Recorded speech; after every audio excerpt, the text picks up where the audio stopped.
llegue su Edén, hey, hey. Ansioso espera antes que todo, Cristo acontezca que hay en las nubes, Cristo aparezca y hay en victoria, se irán con él.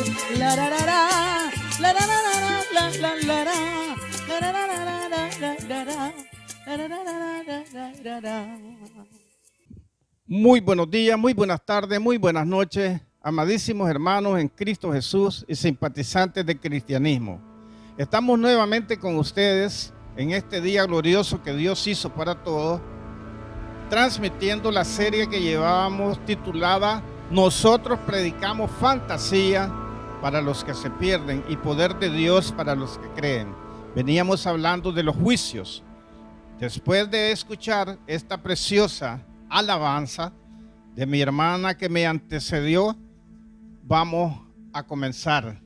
Sin antes dejar de mandarles un saludo a los hermanos y a los simpatizantes que nos escuchan, tanto en Nicaragua como en los otros países de Centroamérica y los Estados Unidos. Muchísimas gracias, mis hermanos, por escucharnos. Muchísimas gracias por animarnos. Muchísimas gracias por darnos un like. Bueno, nosotros estamos hablando de los juicios.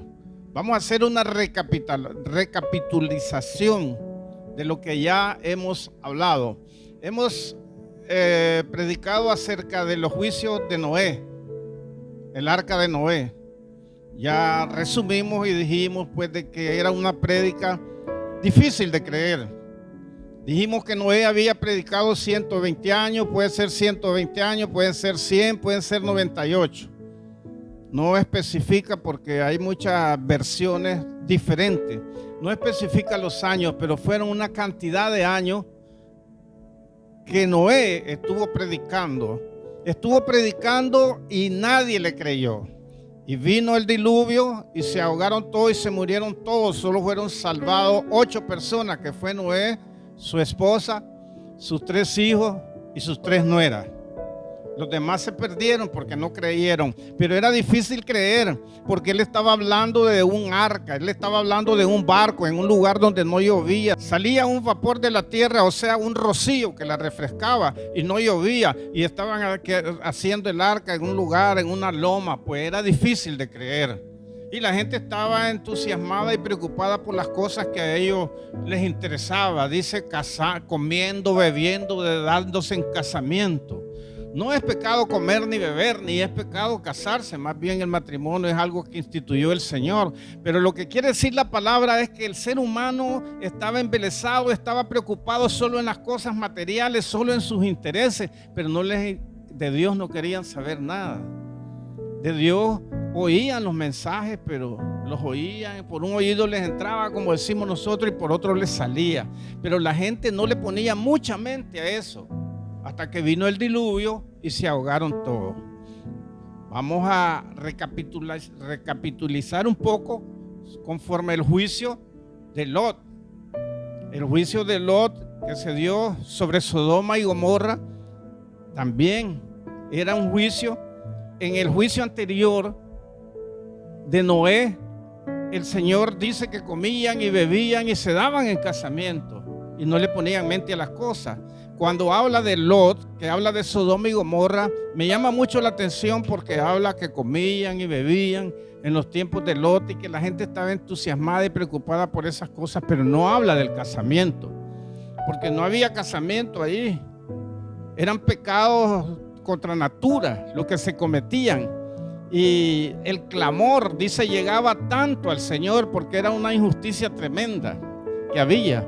Clamor es, dice, la sangre. En el Génesis dice que la sangre inocente, la sangre de las víctimas, los asesinatos, las muertes, claman a Dios. Tienen voz esa sangre y clama, Señor. Ese era el clamor. Y el Señor estaba recibiendo el clamor de la gente, de los justos que no resistían. En ese caso, teníamos ahí a Lot. Y Lot, dice la palabra en 2 de Pedro 2, 5, 7, dice que el justo de Lot se compungía su alma, se entristecía, mirando todas las injusticias, las formas en que vivían, los pecados abominables que hacían contra el Señor. Pero vinieron los ángeles, se llevaron casi a la fuerza, porque vamos a hacer vamos a hablar un poco acerca de la familia de Lot, porque se ha predicado mucho acerca de la familia de Lot, porque sabemos, él era sobrino de Abraham y llegaron a enriquecerse y a tener mucho ganado, y los pastores de las ovejas de uno peleaban con los pastores de las ovejas del otro, y ellos decidieron separarse. Y Abraham le dijo a Lot, vamos a parafrasear, si tú te vas al norte, yo me voy al sur, si tú te vas al este, yo me voy al oeste. Y dejó que Lot escogiera. Y parece que Lot era como muy interesado en las cosas materiales, y entonces él miró la zona de Sodoma y Gomorra, que había mucha agua y que las tierras eran fértiles. Entonces dice, yo me voy para este lado. Su tío Abraham cogió para el otro lado. Y ahí Lot no comenzó a vivir en Sodoma y en Gomorra, sino que puso sus carpas, sus campamentos cerca. Y después se fue acercando más y se fue acercando más. Por último, nosotros vemos a un Lot viviendo en las puertas de la ciudad. Cuando hablamos de las puertas de la ciudad, hablamos de la gente que se relaciona con los negocios, que la gente que se relaciona con la política y bien metido en las cosas de Sodoma. La familia de él no sabemos en qué condiciones estaba. La esposa de él se dice que es originaria de Sodoma, mas no sé, la Biblia no lo especifica. Pero cuando se habla de Lot, cuando llegaron los dos ángeles, cuando llegan los dos ángeles a decirles que va a llover fuego de azufre, que va a ser destruida la ciudad, estaban casi como rogados, porque dice que los ángeles estaban dándole prisa, que se apuraran, que se alistaran, que se fueran rápido ya, porque el tiempo estaba caminando. Y bueno, los ángeles tuvieron que tomar de la mano a Lot, tomar de la mano a su esposa y a sus hijos y casi arrastrarlos para salvarlos. Y les dice, corran por su vida, no vuelvan a ver atrás. Y entonces comenzaron ellos a caminar por su vida, y la esposa de él se venía quedando un poquito atrás y volvió la espalda para ver atrás, desobedeciendo la palabra del Señor, y se convirtió en una estatua de sal. Ella se convierte en una estatua de sal y solamente se salva Lot y sus dos hijas. Después la historia es muy grande. Nosotros miramos el primer incesto en la vida de ellos que se da con las hijas de que lo emborrachan a él. Pero pierde a su esposa y posiblemente perdió a otros hijos e hijas que tenían, porque la palabra del Señor dice que Lot le habló a su yerno y que sus yernos se burlaron de él, pues no creían en la palabra. Posiblemente era por el ejemplo que él estaba dando. Porque si nosotros predicamos, por muy bonita que sea la palabra del Señor, por muy poderosa, por muy fuerte, pero nosotros no estamos viviendo lo que predicamos, pues entonces poca gente nos va a creer. Poca gente, y de nuestra familia peor, porque es un poco más difícil predicar a la familia de nosotros, porque allí vivimos, allí conocen nuestras intimidades. Entonces dice de que los yernos se burlaron, quiere decir que tenía otras hijas, se supone, porque no está escrito en la Biblia, pero se salvaron dos hijas que se fueron con él y se fueron arrastrándolas casi.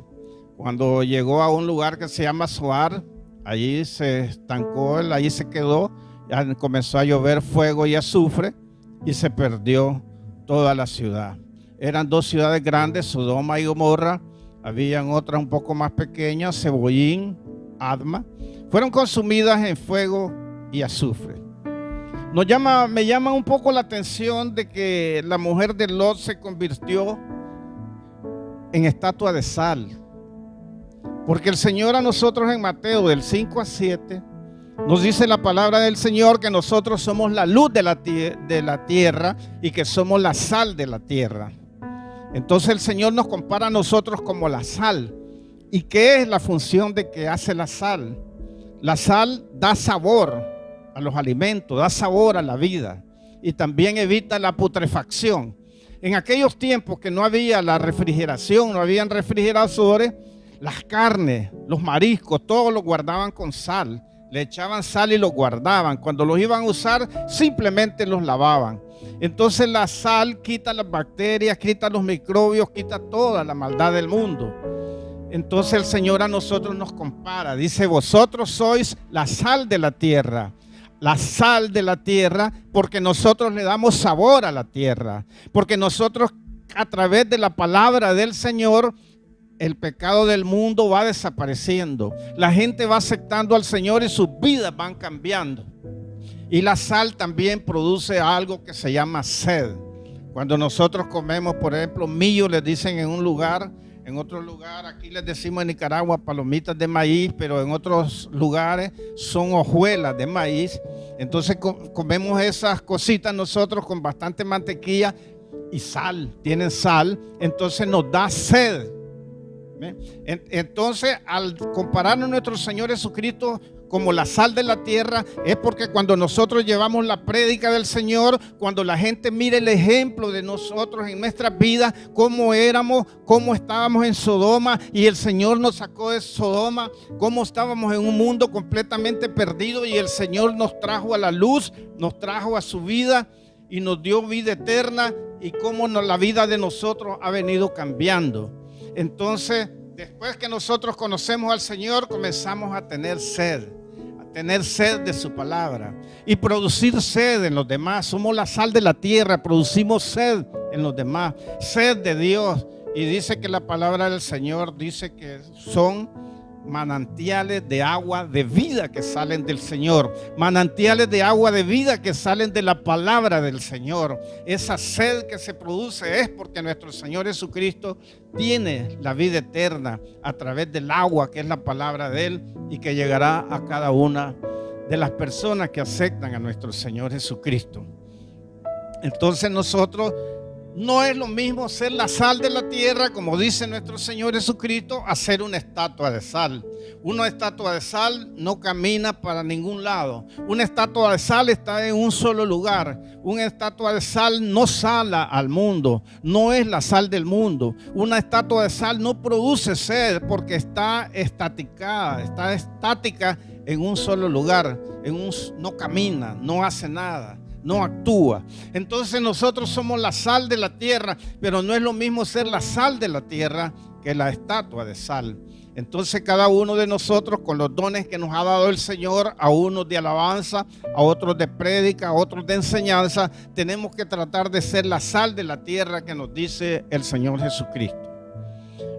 Hablando siempre de los juicios, a nosotros se nos aproxima un juicio que le llaman la angustia de Jacob, le llaman la ira venidera, que está dividido en dos partes, la tribulación y la gran tribulación. A nosotros se nos aproxima ese juicio. Pero antes de ese juicio, dice Primera de Tesalonicenses 1:10, de que nosotros tenemos una esperanza, porque el Señor siempre pone una esperanza. Y esa esperanza es el Hijo de Dios, quien vendrá desde los cielos a nosotros, nos llamará y es lo que se le llama el arrebatamiento de la iglesia. El arrebatamiento de la iglesia del Señor. Y cuando hablamos de la iglesia del Señor, no hablamos de denominaciones, hablamos de una iglesia universal y espiritual. Una iglesia universal y espiritual, una iglesia santa, una iglesia pura, sin mancha y sin arruga. Esa es la iglesia que el Señor va a arrebatar. Entonces muchos de nosotros hablamos y decimos, la venida del Señor, está próxima la venida del Señor. Pero hablando de los juicios, vienen grandes juicios a la tierra. Y antes de la venida del Señor, de la primera venida, viene el arrebatamiento para librarnos a nosotros, sus hijos, de la ira venidera. Eso es lo que se aproxima. El arrebatamiento de la iglesia, donde el Señor llega a las nubes y nosotros somos suspendidos. Lo hallamos nosotros en Primera de Corintios 15, 51, 52 al 53, donde nos dice el apóstol Pablo: os digo un misterio, no todos dormiremos, pero todos seremos transformados en un momento, en un abrir y cerrar de ojos, y a la final trompeta, porque se tocará la trompeta y los muertos serán resucitados incorruptibles y nosotros los que hayamos quedado seremos transformados. Un misterio que nos está dando la palabra del Señor. Un misterio que para muchos es difícil de creer. Un misterio que muchos han tergiversado la palabra del Señor diciendo que ya pasó, u otros no le están dando la importancia necesaria. Seremos transformados porque nada corruptible entra al reino de los cielos, y entonces seremos transformados nuestros cuerpos en un cuerpo incorruptible, y nosotros pasaremos, subiremos a las nubes allá donde está el Señor para estar con Jesús para siempre. Pero ¿quiénes somos los que vamos a subir? No todos los que predicamos, no todos los que decimos que creemos en el Señor, no todos los que asistimos a las congregaciones y simulamos ser muy religiosos, simulamos ser muy amorosos del Señor, pero no somos obedientes a su palabra, no vivimos la santidad del Señor. Entonces el que va a subir a las nubes para estar con el Señor para siempre son los que están en obediencia del Señor. Somos los que estamos luchando por mantener esa obediencia en el Señor, gracias a la misericordia de Dios, no gracias a la capacidad de nosotros, porque nosotros somos seres, carne pecaminosa y de pecado, y de una u otra forma siempre le estamos fallando al Señor. Pero el Señor mira nuestro esfuerzo, el Señor ve lo que nosotros estamos tratando de ser, y el Señor nos justifica por haber creído en Él y por estar en esa lucha. Y el Señor viene y nos lleva en las nubes. Ya nosotros estamos en los juicios anunciados, ya estamos cerca de los juicios anunciados para la tierra. Los juicios que vienen, los juicios que son inverosímiles, los juicios que son difíciles de creer, los juicios que son difíciles de entender. Eso de que seremos transformados es difícil de entender para una persona natural. Pero el Espíritu Santo de Dios que está hablando a su conciencia hoy, Él le permitirá a usted comprender con facilidad por qué esos misterios se miran como misterios.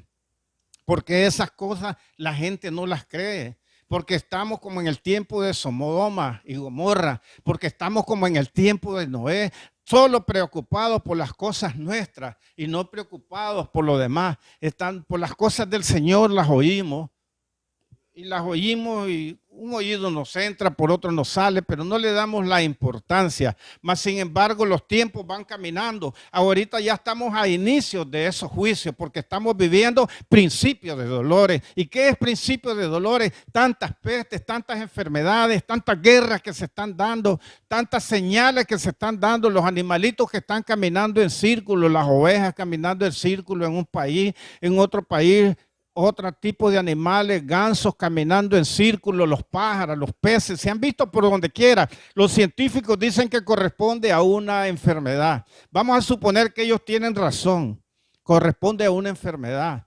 Pero para nosotros es una señal, porque Él dijo, habrán señales en los cielos y habrán señales en la tierra de mi venida. Y estamos viviendo principios de dolores. La humanidad está completamente corrompida, completamente en pecado. No se quiere saber nada del Señor. Todos nos burlamos de Él. Ahí se puede ver en las redes sociales cuántas cosas hablan en contra de nuestro Señor Jesucristo, en contra de Dios. Y el hombre está cada vez más irredento. Y estamos en juicio, estamos en principio de dolores. Ahorita tenemos un virus que le llaman perro del infierno porque dice que tiene 3 cabezas. Otro que salió de los lugares helados allí, del hielo, que salió otro virus que tiene un nombre científico, ¿no? Que no recuerdo ahorita, pero vienen más virus. Estamos en guerra, se están viendo señales por donde quiera y la gente no cree. Y apenas estamos en principio de dolores. Para nosotros los que creemos en el Señor Jesucristo, nosotros decimos, Señor, estos tiempos que estamos viviendo, qué duro. Señor, estos tiempos son difíciles, ayúdanos para prevalecer, ayúdanos para poder andar en tu camino. Mas sin embargo, esos somos nosotros que estamos bajo esas condiciones y decimos, Señor, ven pronto, Señor. Ven pronto, Señor, porque solo tú vas a poner fin a estas cosas. Y recuerdo la palabra que nos dice el Señor en Lucas 17:34. Lucas capítulo 17, versículo de 34 nos dice el Señor, acordaos de la mujer de Lot. El Señor Jesucristo nos pide que nos acordemos de la mujer de Lot, que fue sacada de Sodoma, pero Sodoma no salió de ella. fue sacada del mundo, pero el mundo no salió de ella. Sucedió lo mismo con el pueblo de hebreos cuando estaba cautivo en Israel, cuando estaba, cautivo en Egipto, y con muchos problemas ahí serios. Y el Señor los sacó abriendo el mar rojo, ahogando al ejército que lo perseguía. Mas sin embargo, ellos seguían pensando en Egipto. La mujer de Lot, que dice el Señor Jesús, que nos acordemos de ella, seguía pensando en Sodoma. Seguía pensando en las comodidades, seguía pensando en las riquezas. No es malo tener riqueza, no es malo preocuparse por progresar, pero entregar toda su vida al progreso, entregar toda su vida a lo que uno tiene y olvidarse del Señor, eso es lo malo porque nos trae perdición. Ella supuestamente estaba pensando y estaba diciendo: ¿cómo voy a dejar mis bienes? ¿Cómo voy a dejar mi casa? ¿Cómo voy a dejar todo lo que me costó hacer? Y es difícil. Cualquiera de nosotros en esa condición pensaría quizás igual, porque es difícil dejar lo que uno tiene, pero el Señor no nos habla religiosamente cuando nos dice el que dejare a padre y madre. Hay que dejar a padre y madre. En cada uno de esos juicios nosotros miramos salvación. En el diluvio miramos a Noé con el arca. En Lot miramos a los ángeles. En lo que está pasando ahora también hay una salvación, también hay una tabla que se llama nuestro Señor Jesucristo. Nuestro Señor Jesucristo está hoy viviendo, nos tiene a nosotros viviendo lo que se llama la dispensación de la gracia, donde está esperando con los brazos abiertos que usted y yo y cada uno de nosotros nos arrepintamos de nuestros pecados y entreguemos nuestro corazón. Dice que nuestro Señor Jesucristo no vino al mundo a condenar al mundo, ni a que se perdiera el mundo, vino a salvarnos. Y Él nos está llamando esta mañana. Él quiere que usted sea salvo. Él quiere que yo sea salvo. Él quiere que cada uno de nosotros seamos salvos. Entonces es la oportunidad de encontrar y de buscar la tabla de salvación de estos juicios que estamos viviendo. Y esa tabla de salvación se llama, mis hermanos, mis amigos, se llama el Señor Jesucristo. Acéptelo en su corazón. Si el Espíritu Santo tocó su corazón hoy, no lo endurezca, no lo niegue. Acéptelo, sea salvo, para que las prédicas de nosotros siempre seguirán siendo poder para los que se salvan, poder para los que se salvan. Que el Señor me los bendiga en esta mañana, en esta tarde o en esta noche. Hoy es el día de salvación, es un encuentro